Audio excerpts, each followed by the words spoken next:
ኤፍራታ እርግዝናዋ እየገፋ ነው። አሁን ላይ ማስመለስ ጀምራለች። ያ ማለት እርግዝናዋ ብዙም ሳይቆይ የሚያስታውቅባት ይሆናል። ይሄ ደግሞ ለእሷ ትልቅ አደጋ ነው የሚሆንባት። ለእናንተ ለተመልካቾቻችን አንድ ጥያቄ አለኝ። ኤፍራታ ያን ቀን ማታ ላይ ታዲያ እየተዝናኑ እያለ ከኪሱ ውስጥ ቁልፍ ልትወስድ ስትል እጇን ይዟታል። ያፌት አሁን ድረስ እያስመሰለ ነው ወይንስ ኤፍራታን የምር ጠርጥሯት ሳይሆን የእውነት ፍቅሩን እየገለጸላት ነው ያለው? አሁን ላይ ሳያውቅባት እቅዶቿን ማሳካት ትፈልጋለች። እሷ እያሰበች ያለችውም ያንን ብቻ ነው። ነገር ግን ያፌት ያልተለመዱ ነገሮች እያደረገላት ነው። በዛ ላይ ቀለበት ድጋሚ አድርጎላታል። እዛ ስራውም የሚሰራውን አንድ ላይ መስራት እንችላለን ከዚህ በኋላ እያላት ነው ያለው። ምን አይቶባት ነው? ወይንስ ፈተና አዘጋጅቶላታል? ያንን ፈተና አውቆ እየፈተናት ይሆን? አብረን የምናየው ይሆናል። በሐረግ ድራማ ላይ በክፍል 94 የሚፈጠሩትን ትዕይንቶች በዚህ ቀን ጨብ አድርጌ የማሳያችሁ ይሆናል። የመጀመሪያው የሚሆነው ኤፍራታ እርግዝናዋ እየገፋና አሁን ላይ ማስመለስ እየጀመረች ነው። ያ ማለት አሁን እርግዝናዋ ከግማሽ ጊዜ በላይ የሚሆን ነው የሚቀረው። እንደዚህም ሆዷ እየገፋ የሚመጣ ከሆነ ያፌት ካወቀባት እቅዷን ሳታሳካ ከዛ ቤት የምትወጣ ይሆናል። ነገር ግን ለሱ የሚሆነው ነገር ቢሆን ልጁ የኔ ነው ወይንስ የናታን? ያ ጥርጣሬ ውስጥ የሚያስገባ ነገር ነው። ኤፍራታስ ያንን ቁልፍ የወሰደችው የምኑን ቁልፍ ነው? የራሱ የሚሰራበት ወይንስ የቤቱ ቁልፍ? ለምንስ ወሰደችው? በዛን ሰዓት ታዲያ ራሷን የምታድንበት መንገድስ ምን ይሆን? ቁልፉን ለምን ፈልገሽው ነው ሲላት ምን ይሆን መልሷ በዛ ሰዓት? እሱም ስካር ላይ ስለሆነ ያንን ሰዓት ብቻ ካለፈች ጠዋት ላይ የሚያስታውሰው ነገር ስለማይኖር በዛ መንገድ ልታመልጥ ትችላለች። ማታመልጠው አንድ ነገር አለ፣ እርግዝናዋን። ሌላው ናታንና ቢንያም አሁን ላይ ትልቅ ጥል ውስጥ ናቸው። ቢንያም ቆርጦለታል። ከናታን ጋር ምንም ነገር መስራት አይፈልግም። ያም የሆነበት ከአንዱ ምክንያቶች ውስጥ አንደኛው እንዴት እንደዛ ታግቼ በነበረበት ሰዓት ላይ አንተ ምንም ነገር ማድረግ አልቻልክም? ለምን? እኔ ብሆን በሰከንድ ነበር ያለህበት ድረስ መጥቼ የማያዙ። ሌላኛው ይሄ ሁሉ ጥፋት የተፈጠረው በአንተ ምክንያት ነው ብሎታል። ናታን እንደሚታወቀው እህቴ ላይ እንዳደርስ እሷ ላይ በዚህ ሰዓት ላይ ሌላ ጉዳት መጨመር ስለማትችል እንድትርቃ ትፈልጋለሁኝ። ያንተ ፍቅር አሁን ገደል ነው የሚከታት ብሎት ነበረ። ቢንያምም ሕጉን አክብሮት ነበረ፣ ትዕዛዙን አክብሮት ከጽዮን እየራቀ የነበረው። በዛ ምክንያትም ነው ሊታገት የቻለው። አሁን ላይ ደግሞ ድጋሚ እሷን ብትሆን ከኔ ራቅ፣ እኔ ነኝ ያሳገትኩ የሚለውን ነገር ነግረው ልቡን ሰብረዋለች። ልቡ ከዚህ በኋላ መዳን የማይችል ነው ቢንያም። እስቲ ገነት እየተሻላት መጣለች፣ ማውራትም ስለጀመረች ደስ ያላችሁ ካላችሁ ቪዲዮውን ላይክ እያረጋችሁት አብረን እንቀጥላለን። ኤፍራታ ያንን ሁሉ ነገር ካለፈች በኋላ ወደ ስራው ሊያስገባት ነው ብለናል ያፌት። ወደ ስራውም ሲያስገባት ቀጥታ የሚያገናኛት ከናታን ጋር ይሆናል። ኤፍራታ ያፌትን ወክላው የምትሄድ ይሆናል። ናታንም እንደምታስቡት ለሴቷ ለሚሰራው ድርጅት ስለሆነ እሱም እሷን ወክሎ ወደዛ ሲመጣ የሚገናኙት ናታንና ኤፍራታ ናቸው። ያንንም ይሆናል ድክመቷን የሚያየው። ስራውን በአግባቡ ሰርታ የምትመለስ ከሆነ ኤፍራታ ያኔ ሊያምናት ይችላል ማለት ነው ያፌት። እዛም ቦታ ከወሰዳት በኋላ ደካማ ጎኗ ናታን ብቻ ስለሆነ ያንን ስራ ትሰራዋለች ወይንስ አትሰራውም የሚለውም በዛው ነበር የሚያየው። ይሄን ያፌት አሁን ላይ ሌሎች ሴቶች ወደዛ እገታ ውስጥ ሊያስገባ ነው። የሴቶች እጥረት አለብኝ ብሎ ስላሰበም አሁን ላይ ድጋሚ ሌላ ሰዎችን ማስገባት እንዳለበት አውቋል። ፖሊሷን ብትሆን አሁን ላይ ሌሎችን አድናለሁ ብላ እዛ ብትገባም ራሷም መውጫታ እዛው ቀርታለች። ኤፍራታም አንድ ግዳጅ ነበረባት። ያው አቤል የሚባለው ልጅ እናንተ ቤት መኖር አለብኝ፣ ስለዚህ እንደምንም ብለሽ ያፌትን አሳምኙ ብሏት ነበረ። ያንን እንደተባለችውም ለማድረግ ያፌትን ጠይቀዋለች። ነገር ግን ያፌት የዋዛ አልነበረም። እሱ የማይሆን ነገር ነው፣ አንቺ የምትፈልጊውን ነገር ማድረግ እችላለሁኝ፣ ይሄ ግን እኔ ጋር መኖር አይችልም፣ አብረን መስማማት ስለማንችል ወዲያውኑ የምንጣላበት ምክንያት ስላለ ነው ብሏል። ስለ ስራውም አንዳንድ ነገሮች ስለ እሱ ደካማ ጎንም በደንብ ስለሚያውቅ ማስጠጋት ስላልፈለገ ሰራተኛም ከሆነ የሚያስፈልግሽ መቅጠር እችላለሁ ብሏታል። ሌላ የምትከራከርበት ምክንያት የላትም። ግዴታም ማሳመነው የምትወጣበት ወይንም እሺ የሚልበት ምክንያት ከየትም ማምጣት አልቻለችም ለጊዜው። ታዲያ ያ ነገር ግዴታ መሆን ካለበት ሌላ ምክንያት ምን ልታገኝ ትችል ይሆን? ናታን አሁን ትልቁን ስህተት እየሰራ ያለው አዲሱ ጓደኛዋን ስለ ፍቅር ሁኔታ እያወራችውን ያለው ያ ማለት ወደ ቁም ነገር እንዲገቡ ትፈልጋለች። ናታን በዚህ ሰዓት ላይ ግን ደካማ ጎኑ የሚሆነው ነገር ቢኖር ብቸኝነቱ ነው።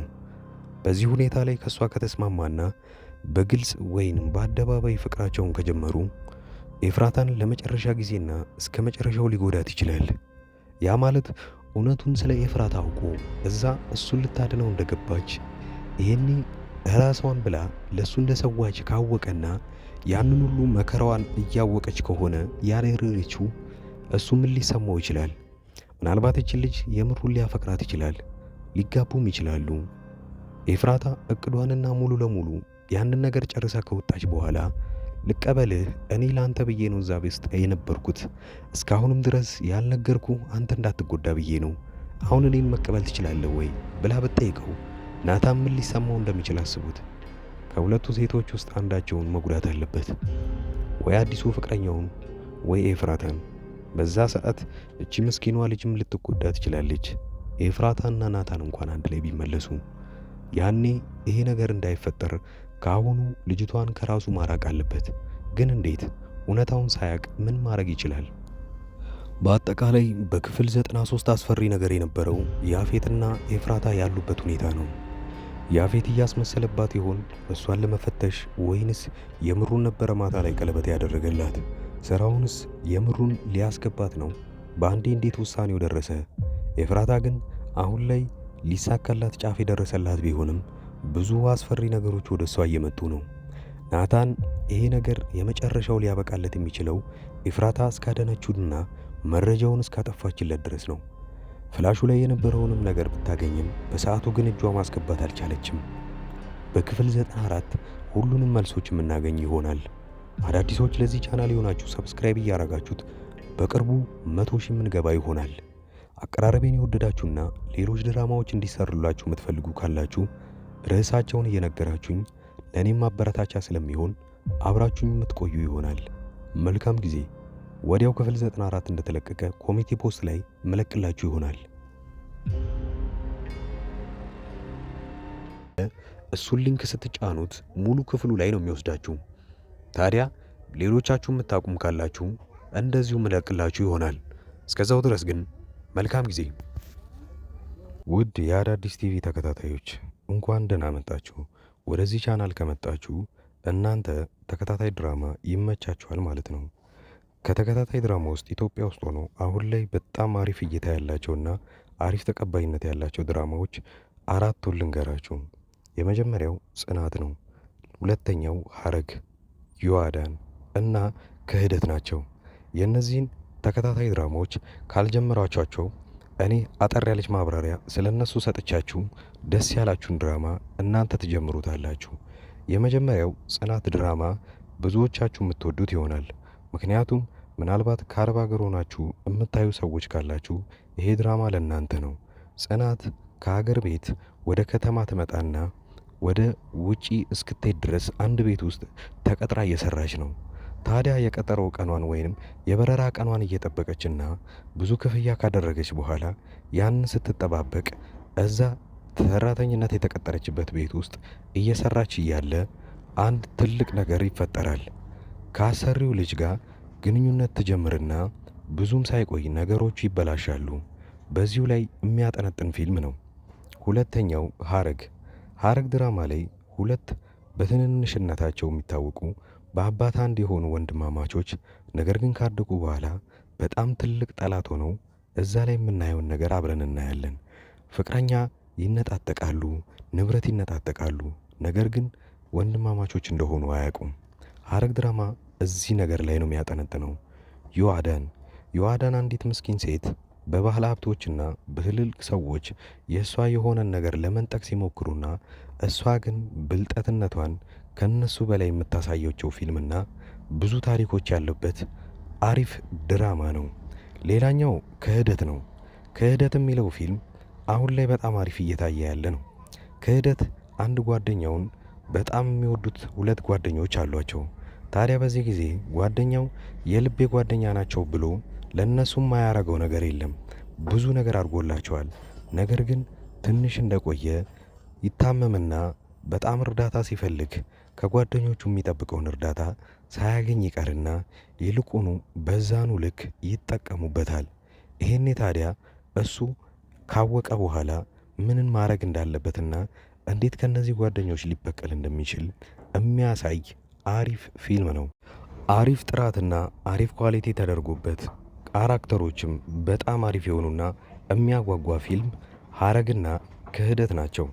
ሁለቱ ፊልሞች ምንም አይነት ንዝናዜ ምናምን ሳይበዛባቸው ወሬም ሳይኖራቸው ቀጥታ ምንም አይናችሁን ሳትነቅሉ የምታዩት ፊልም ነው። ሌላኛው ጽናት የሚለው ፊልም ታሪኩ አሪፍ ሆኖ ነገር ግን ብዙ ወሬዎች ስለሚበዙበት ምናልባት ፊልሙ ሊሰለቻችሁ ይችላል። ነገር ግን ፊልሙ እንደዛ የሚሰለቻችሁ ከሆነ እኔ በየጊዜው የእያንዳንዱን ክፍሎች እንደዚሁ አይነት በትረካ መልክና እናንተን ለጥያቄ ያሳተፈ ለመልስም አስተያየት እንደሰጡበት አድርጌ አንዳንድ ቪዲዮ ለእያንዳንዱ ክፍል እሰራለሁ። የዋዳን ድራማ ብዙ ሰዎቹ ስትጀምሩት በጣም አሪፍ ድራማ ነበረ። እስከ ክፍል 40 እና እስከ ክፍል 45 ያለውን ድረስ ብዙዎቻችሁ በጣም አሪፍ አድርጋችሁ ስታዩት ነበረ። ከክፍል 45 በኋላ የዳይሬክተሩ አቅጣጫ ፊልሙን ስለቀየረው ብዙዎቻችሁ ጠልታችሁትና የጥንቆላ ስነ ስርዓትን እያስገባችሁበት እኛ ከዚህ ምን መማር አለብን የሚለውን ካያችሁ በኋላ ለተከታታይ 2 ሳምንታት ፊልሙ ሳይለቀቅ ስለቆየ ረስተውት በዛው ትታችሁት ነበረ። ነገር ግን አሁን ተመልሳችሁ እንድታዩበት እምመክራችሁ አንድ ነገር አለ። የዋዳን ድራማ ላይ አሁን የዋዳንና ሳሚ ፍቅረኛሞች ሆነዋል። እዛ ቤት ውስጥ ያለ ወላጅ እየኖሩ ነው ያሉት። ምን ሊያጠፉ ይችላሉ፣ ምን ሊደረግ ይችላል የሚለውን አብረን የምናየው ይሆናል። እዛ ላይ ሂሩት የምትባል አንዲት መጥፎ ሆና የምትተውን ልጅ እዛው አካባቢ ላይ እብደትን ተከናውና ነገር ግን ጤነኛ ሆና እሷ እንዳትታሰር እያየችው ያለውን ስቃይ አሁን ላይ ማየት ይኖርባቸዋል ብዬ አስባለሁ። አዳዲስ የጀመሩ ተከታታይ ድራማዎችንና አሪፍ የሚባሉ ፊልሞችን በዚሁ ላይ በአንድ ድምፅ አድርጌ በጥሩ ሁኔታ ተርኬ የማቀርብላችሁ እኔ ዙበይር እባላለሁ። የቻናሌም ስም አዳዲስ ይባላል። እኔን ለማበረታታት ሰብስክራይብ ማድረጋችሁን አትርሱ። በቅርቡ 50 ሺህ ምንገባ ይሆናል። አሁን ላይ 40 ቤት እንዳለን አትርሱ። ስለዚህ እባካችሁ አዳዲሶች ሰብስክራይብ በማድረግ በማበረታታት 50 ሺና ከዛ በላይ እናርገው። የእኔ ቤተሰቦች አብራችሁኝ ስላያችሁ ከልብ አመሰግናለሁ።